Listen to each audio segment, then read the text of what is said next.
Market के अंदर क्या अवामिल हैं, इस पे बात करते हैं और बहुत से अहम नताइज इस पे हम बात करते हैं उस सीमेंट कंपनियाँ।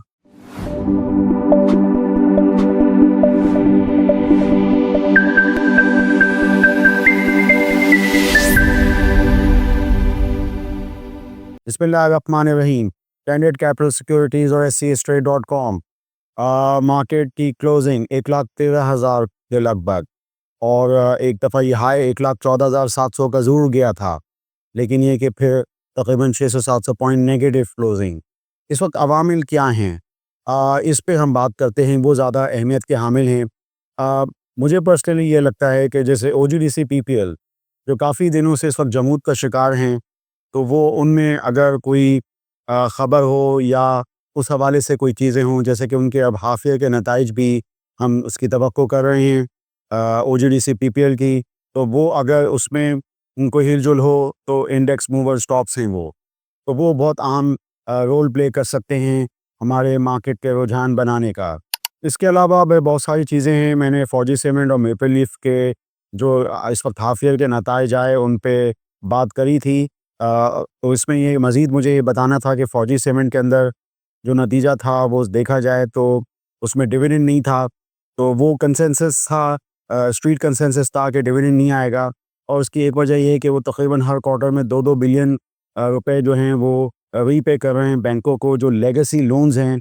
ज़ाहिर बात है इनका 2 साल पहले अस्करी सीमेंट से इंज़माम हुआ था अमलगमेशन, तो उसके बाद बहुत सारे लोन जो थे वो चढ़ गए थे। तो ये है कि मुझे याद याद पड़ता है वो 37-38 बिलियन से वो अब 29 बिलियन हुआ और अब जो हाफ ईयर के अंदर वो तकरीबन 27 बिलियन जो है हो गया। यानी लोन रीपेमेंट जो है वो हो रही है क्योंकि नफ़े अच्छे बन रहे हैं। सीमेंट के अंदर बोरी पे मार्जिन मिल रहा है। हालाँकि इस वक्त जो ओवरऑल पूरी जो मजमूई कैपेसिटी यूटिलाइज़ेशन है वो इंडस्ट्री की वो उस तरह नहीं है। लेकिन फौजी सीमेंट की बहरहाल हमने देखा कि ये 50-55% से ज़्यादा है और ये चीज़ जो है वो हमें दिखी, तो मैंने सोचा कि मैं इस पे आपको बताऊँ।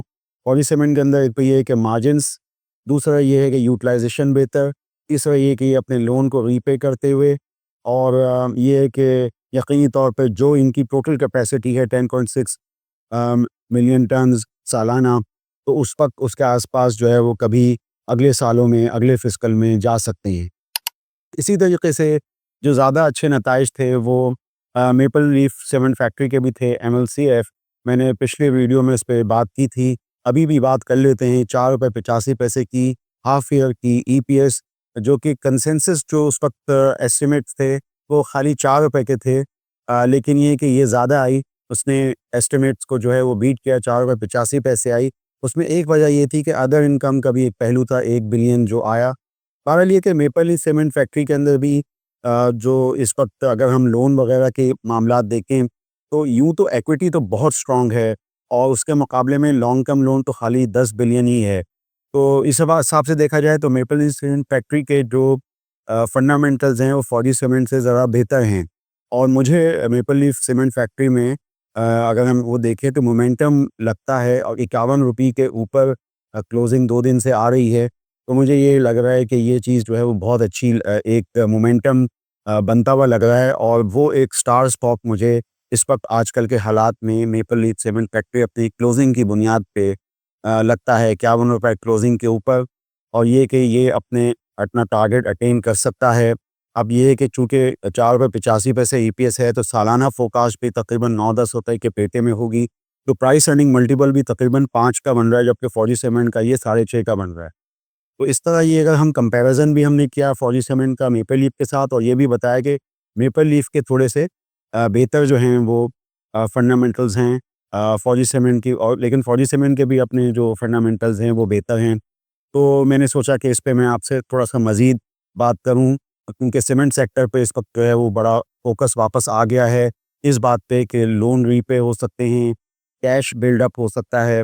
और एक ही वजह है कि चूँकि इस पंजाब में नॉर्दर्न ज़ोन के अंदर बोरी की कीमत अभी भी बहुत ज़्यादा है, तो मार्जिन हर बोरी पे बहुत अच्छा रिटेंशन प्राइस बच रही है सीमेंट फैक्ट्रीज़ को।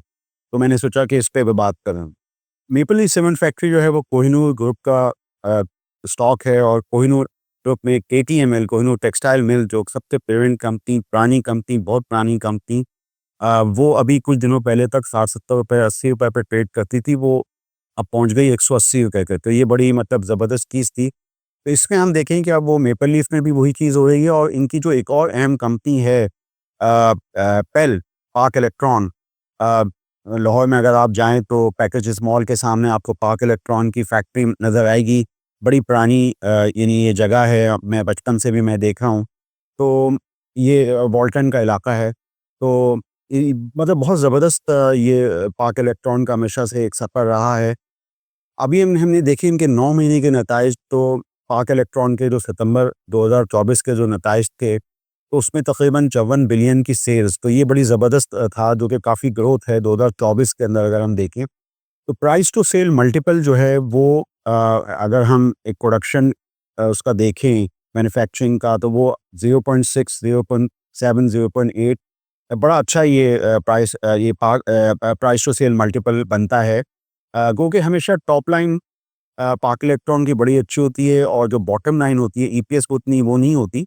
लेकिन बहरहाल ये है कि इसको प्राइस टू सेल पे देखें तो इसके अलावा इन्होंने अपना एक नोटिस डाला पीएसएक्स के अंदर के इलेक्ट्रोलक्स एक स्वीडिश कंपनी है, इनके साथ इनका कोलैब ये अचीव होती है। हमने हमने इलेक्ट्रोलक्स की भी वेबसाइट देखी, तो वो काफ़ी बड़ी एंटिटी स्वीडन के अंदर की, सेल बहुत बड़ी थी उनकी। तो अगर ऐसी कोई चीज़ होती है अप्लायंसेस में या किसी भी चीज़ में, तो ये एक बड़ा पहलू है पार्क इलेक्ट्रॉन के लिए।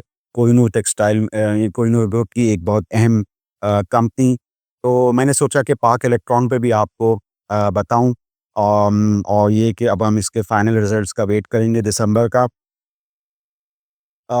एक और चीज़ उसमें बतानी ये थी कि पार्क इलेक्ट्रॉन के अंदर जो सेल्स पर शेयर है वो भी तकरीबन 42 रुपए का आ रहा है, और जो इस वक्त प्राइस है वो भी तकरीबन 42 रुपए की है। तो ये भी मैंने सोचा कि आपको इस पे आगाह करूँ। आखिर में मैं आपको जो गंधारा ऑटोमोबाइल के रिजल्ट्स हैं हाफ ईयर के, उसका भी बात कर लेते हैं, फिर हम अगली जो वीडियोज़ होंगी उस पर भी हम बात करेंगे। कंसोलिडेटेड अकाउंट्स में 18 रुपये 77 पैसे की ईपीएस आई। तकरीबन पहले क्वार्टर में 10-11 रुपए थी, इस क्वार्टर में यानी 8 नहीं 8.5 तक की ईपीएस है। तो बहरहाल ये है कि अब जो चीज़ देखने की है वो जैक की सेल्स है, जो कि एक तरह का डाला जो चाइनीज़ जैक हंटर जो आया गंधारा ऑटोमोबाइल जीएएल के अंदर। तो अब इसकी जो असल सेल जो आनी है वो तीसरे और चौथे क्वार्टर के अंदर आनी है। तो अगर आप बैलेंस शीट में देखें तो तकरीबन 4 अरब की इन्वेंट्री है, जो मुमकिन तौर पे इसी वेरिएंट की हो सकती है। तो मैं समझता हूँ कि जो इनके अगले भी नताइज होंगे वो काफ़ी मतलब अच्छे हो सकते हैं, बम्पर किस्म के नताइज हो सकते हैं। तो मैंने सोचा कि इस पे आपको आगाही दूँ। तो ये मेरा एक थोड़ा-सा एक तज़िया था। मैंने अपने इस तज़िये में आज बात की मेपल लीफ और 47 का तक़ाबली जायज़ा, और इनके प्राइस टू सेल मल्टीपल, और इसके अलावा मैंने फिर आपसे बात की पार्क इलेक्ट्रॉन के बारे में, और फिर मैंने आपसे बात की गंधारा ऑटोमोबाइल जीएएल के बारे में। आप स्टैंडर्ड कैपिटल सिक्योरिटीज़ के चैनल को सब्सक्राइब कीजिए। इन कंपनीज़ को उनके प्राइस टू सेल मल्टीपल पे देखते रहिए, हमारे स्टॉक कंपैरिज़न में आप तक। For more details, call us today at 111-111-721. Open an account with Standard Capital Securities. Start investing in your financial future. Talk to our experts and get access to exclusive market research and much more.